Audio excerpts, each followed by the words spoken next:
Peace and blessings. What's good? This is your boy 7 Inglewood Zone right now in your zone. And welcome to another episode of The Black Man Show presents Society Breakdown. This is just a look at society and the world that we're living in with a little bit of 7 cents. Just add it in for flavor. And without any further ado, let us get into it.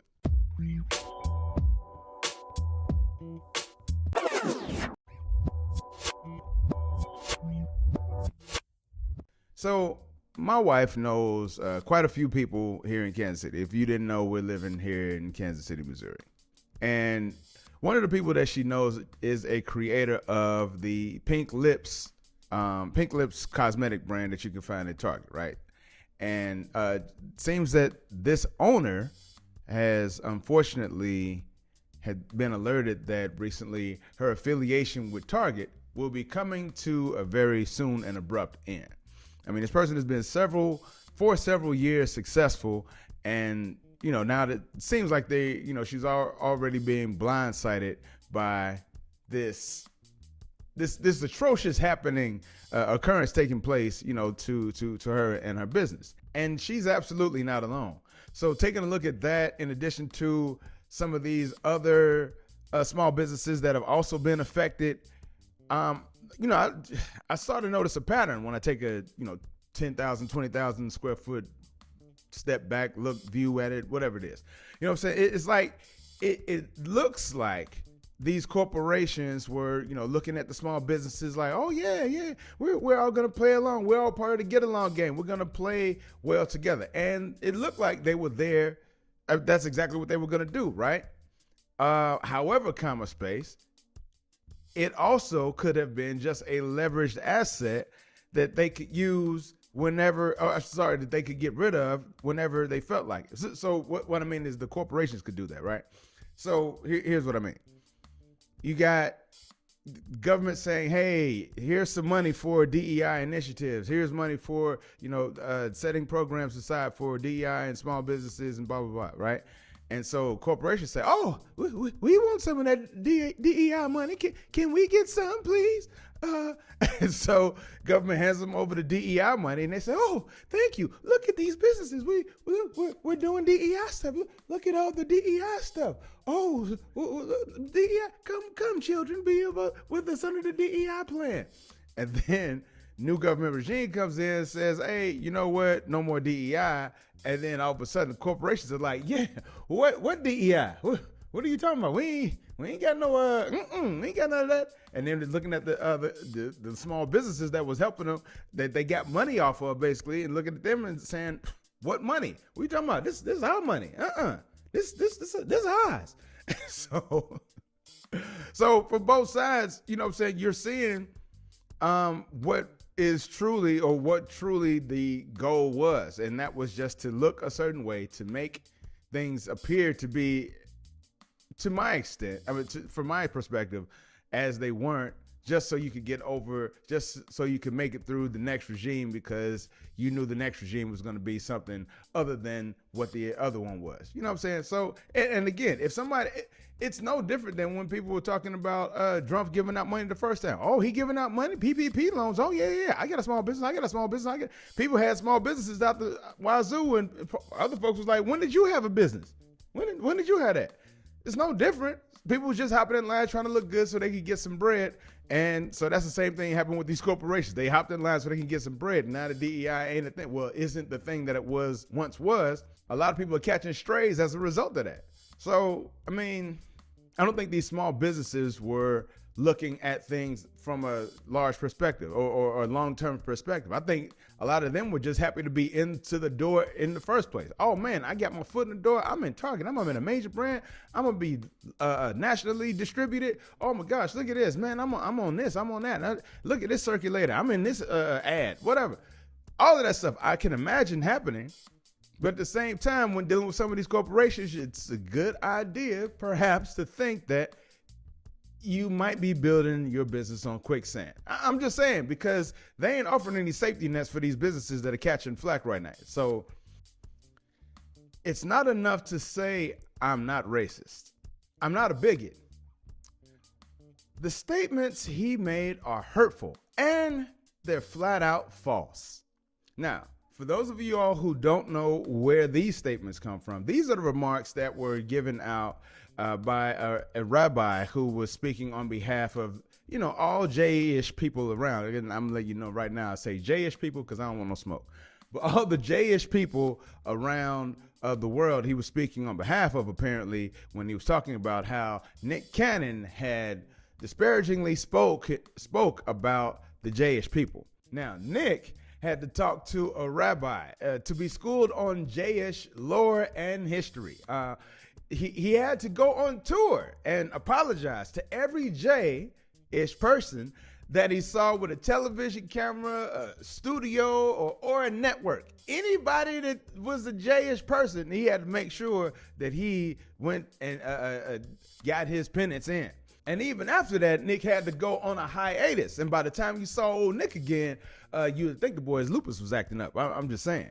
So, meanwhile, at President Trump's speech, he gets Elon Musk to get up and speak on a platform in front of tens of thousands of people in front of him, millions of people nationwide and online, who knows how many around the world. And this man chooses this moment to do what looks like a Nazi salute. I'm just saying. And then, and that's not even the bad part. The bad part is the fact that immediately after this, the ADL, the Anti-Defamation League, these people who are basically established as an organization who is on always high alert, looking for people who are offending them. Who's offending me now? Basically, is their battle cry. So when this comes out, it was amazing, especially from our point of view, after watching the likes of what happened to Nick and seeing that nothing was happening with regard to Elon. It was amazing. It was amazing to see how quickly they jumped to this man's defense. I mean, you had them saying that this dude was a supporter of them and all this stuff. And then it was only after Elon took that support, gobbled it up, and threw it back in their face and started doubling down, talking about how J-ish people are cheap and, just uplifting all these other stereotypes that sometimes would be associated with people who consider themselves J-ish. So I'm just saying, all of that happened. And then only after that did the ADL finally come out and say, oh man, we condemn Elon for what he said. What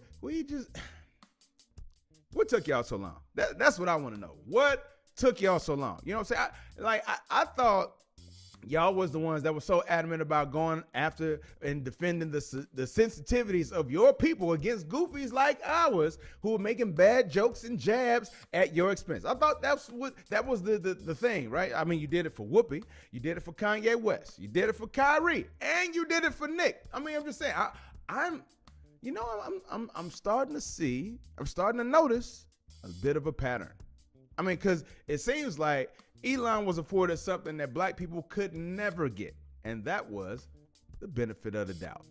I mean, look, let me draw a picture for you. Now, I'm gonna let you know right now, I'm a football guy. I love football, played football for many years, still watch it, still appreciate it. So a lot of my metaphors and the way I kind of will break things down will perhaps be from a sports or a football perspective. So I'm just letting you know that now. Now, in 2001, Michael Vick was drafted, right? Number 1 draft pick, does all these things, breaks all these records, fastest guy in the league, all this stuff, Madden, amazing. Then dogs. Oh God, dogs. He's part of a dog ring. Dogs being hurt and maimed and all these things. Okay, cool. Now, the man has to go to prison because obviously we love dogs more than we love whatever. Anyway, so he goes to prison. 548 days this man spends in prison, right? Comes back, right? Humbles himself, becomes the backup to an all-pro quarterback. Steps into the role, becomes an all-pro himself. So much so that he becomes a runner-up for the MVP. Gets his second $100 million contract. Finishes his career. Gets all these accolades. Becomes an analyst. gets all this respect. Now is recently hired as the head coach of Norfolk State for their football program. And even now, 20-some years later, everybody and their mama still mad at him about these dogs. But Elon Musk will get forgiven tomorrow. You see what I'm saying? That's what it is that we see here. And you know what I'm saying? And I just want to know, why is there so much support for the stemming autistic man who I guess gets a little racist when he's in mixed company? And just for you all who don't know, stemming is a trait that people who are on the spectrum tend to carry out when they're. Now, I thought the definition of that was when they're looping and repeating certain motions and things, but apparently that also includes Nazi salutes. So, hey, I don't know. I've got relatives and friends who are on the spectrum, and you know what I'm saying? None of them have ever cranked out a quick Nazi salute, but I ain't lived everywhere and I ain't lived long enough, so maybe I don't know everything. I'm just saying. But to that end, I gotta wonder, is America full of baby mamas? And and I don't mean baby mamas in the sense of, well, that's a different story, different day. But I mean in the sense of that mentality. You know what I'm saying? Like, okay, there's somebody telling you that they don't like you, right? And normally they wouldn't really mess with you for real, but they're going to give you a little bit of attention because they probably need something out of you at the same time. And with that a little bit of attention, you like, oh man, I'm in. And with that relationship or with that dynamic, you keep running back to that abuser. I'm just saying, to me, that's crazy work. And it just seems like that's what we're doing with Elon and these billionaire types who are showing time and time again that they don't have our best interests at heart. So I'm just saying, man does a whole Nazi salute and hardly anybody bats an eye. Anybody? Meanwhile, Kyrie is still ostracized. Whoopi is still looked at with a side eye. And nobody really fucks with Kanye. So if Kanye ain't talking about music, ain't nobody dealing with him. And this leads me to... I'm like, are you sure you want to vote Republican? And he's saying he's going to deport criminals. You're not a criminal. Every time we go to ICE, they tell you, Mr. Juarez, your wife is no criminal. He voted for him, and now he's deporting his wife. And now they deported me, they kicking me out, and they breaking my family apart.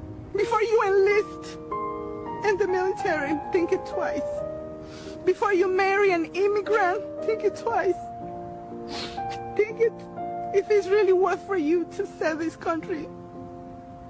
So, I mean, you know, and shout out to all my, you know, Latino brothers and sisters out there, you know what I'm saying, in the black and brown coalitions. And I gotta say, to be quite honest, I'm hopeful that there actually is a black part in those black and brown coalitions, because I ain't gonna lie, to date, I haven't seen a whole lot of black and brown coalition except for when somebody needed something from us. Like they don't just normally congregate and associate with us.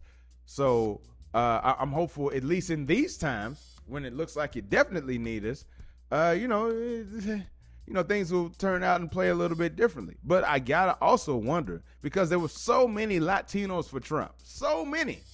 Matter of fact, there's so many people for Trump. Let's not forget about this other little tidbit of information. There was this viral post, and I don't even know how true it is, but there's this viral post of a guy talking about how he and his wife got a job in another state, and the wife is supposed to be a nurse or something like that, and they already sold their house, and they bought another house in another state. But now with all the shutdowns going on in the government, how dare Trump, for someone that they supported, shut things down, and now they're kind of stuck in this limbo of not knowing where to go because they sold their house, but they don't know where they're going to because they don't have a house, or they can't afford the house that they just bought. To me, that don't make no sense. But anyway, I'm just saying, there are all these people and all these stories coming out of people who are saying that they were somewhat blindsided by the actions of the current administration. Like, what did you think was going to happen? Did you think at some point that I don't know, like, because he's been saying this. They have been saying this. They've been saying that things would be ruined. Certain projects and certain programs will come to an end and or at least be halted or stalled. You know, they've talked about this. You know, I mean, as of 5 p.m. just yesterday, I believe a lot of the loan departments that are supposed to be responsible for giving out loans are going to be halted and stalled until different courts rule on the constitutionality of Trump trying to stop those funds from going out. And it's just, I don't know. It's just weird. It's weird that people are seemingly only now understanding what the hell befalls them. Like, I'm just wondering, I gotta ask. I have to ask. Like,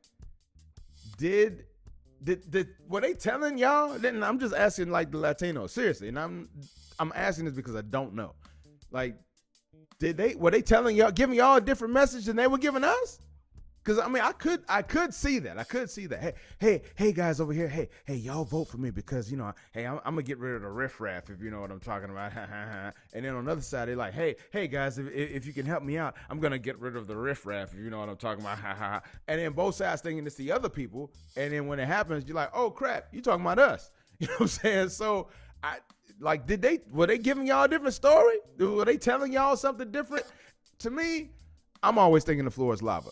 You know what I'm saying? I'm always thinking the floor is lava because I've been shown time and time again with some of my people that they will pull it when you really least expect it. I've got stories, but I don't want to digress too far. But I'm just seriously wondering, like, what was told? What was the story told to Latinos for Trump to get them to vote for Trump in the midst of all this deportation and illegal or all this immigration and, you know, legal or illegal, whatever that's going on? I mean, don't get me wrong. Now, I'm from Chicago, and I know people back at the crib who, I know they wouldn't say it on camera, but have said, and they're Latinos, and they said how they don't like all the Latinos that have come into, all the illegal Latinos that have come into the city. So, you know what I'm saying? I'm not one that's qualified to speak on this on any full deep degree, but I just wonder what was the messaging that was told to you all to get you to vote for him in the first place, knowing that if he wasn't coming for you, he was coming for people that look like you, and there's nothing that really would help or give ICE that much of a incentive to do a lot of differentiation and kind of go through with a fine-tooth comb. They're using sledgehammers to kill ants at this point. Anybody that looks Latino can get it, is what I'm saying. So I'm just saying, I just wonder, you know what I'm saying, like did you think that your proximity to whiteness was going to save you or something like that? With your Argentinian brothers and sisters and their Pledge of Allegiance that comes out with a little bit of an accent and them saying, y justicia para todos. You know what I'm saying? So, like, if it's coming out that way, you may look a certain way, but as soon as you say something, they're going to understand that you're something else. So I just wonder, like, was there a different message that was given to you? Because black people knew for quite a long time. Now, granted, I'm not saying that, you know, we're monolith or anything like that. Of course, there were some of us who did vote for Trump and a lot of us who didn't. And, you know, for those of us who did, hey, bless you. But you also understand that sometimes the gun can be pointed at you as well. So I don't understand that from either perspective. So if y'all can help me understand that would be great. I mean, but yeah, I just wonder. I wonder what it was. What was the goal? What was the goal in, because there were so many of these happy Latino people who were making these posts and talking about Trump is going to do this, Trump's going to do that, and Trump, I support. And I'm just thinking, like, this is like ants supporting the anteater. Like, what is this? I don't understand what, like, your ants campaigning for the anteater. I have no idea what this is. And it's just the weirdest and wildest thing that it seems like it's a shock all of a sudden a week into this administration that all of a sudden, oh my gosh, I didn't know this was gonna happen. Oh, 7, please tell me what to do. Hey, I got nothing for you. But I can put all of this under a nice tightly wrapped bow though, and I would call this The culling of man, saving white fragility, one ethnicity at a time. You know what I'm saying? I think that's what it comes down to, because like all of this, we'll go back to the thing about the corporations. Corporations are pulling back. Most was talking about they were your allies, and then they were pulling back from that allyship, just like white women did with black women's suffrage, under women's suffrage, and in the feminist movement, and in quite many other movements, but I digress. And then you got the ADL, who's great at condemning black people, but not so much the people who seem more aligned with the reason that their organization was existent in the first damn place. Showing you that they're more selective in their outrage and more so about keeping black people in a place than justice. Almost makes you wonder if those talks about the real J people is justified. But I digress, because their actions also, especially in regard to Elon, just seem like they have been looking to protect white male fragility. And then with this whole thing with the Latinos and them moving everybody out, I mean, I think minorities, and I say minorities because we're learning that minority can also mean white woman, but in general, and I mean that because, look, minority in the legal sense, in the legal or mathematical sense, is very different than what minority means to you in your head or in your heart. You know what I'm saying? So it's they're not worrying about your head or heart when they're talking about it in the courtroom. So you have to know what minority means legally and mathematically, and then you'll understand what they're talking about when they say white women are the biggest minority. Anyway, I'm just saying though, but however, comma space, the other minorities are also learning that they are not safe.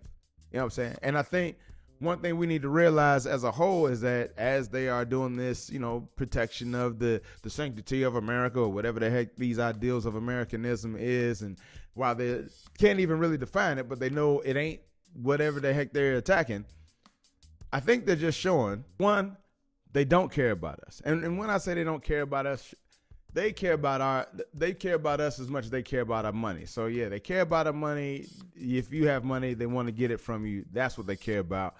But to really care about your money, that would mean they care about your well-being and how you get your money, and they want you to stay in a safe and good position, so that way you continually give money, so that way you get money, so that way you can give it to them.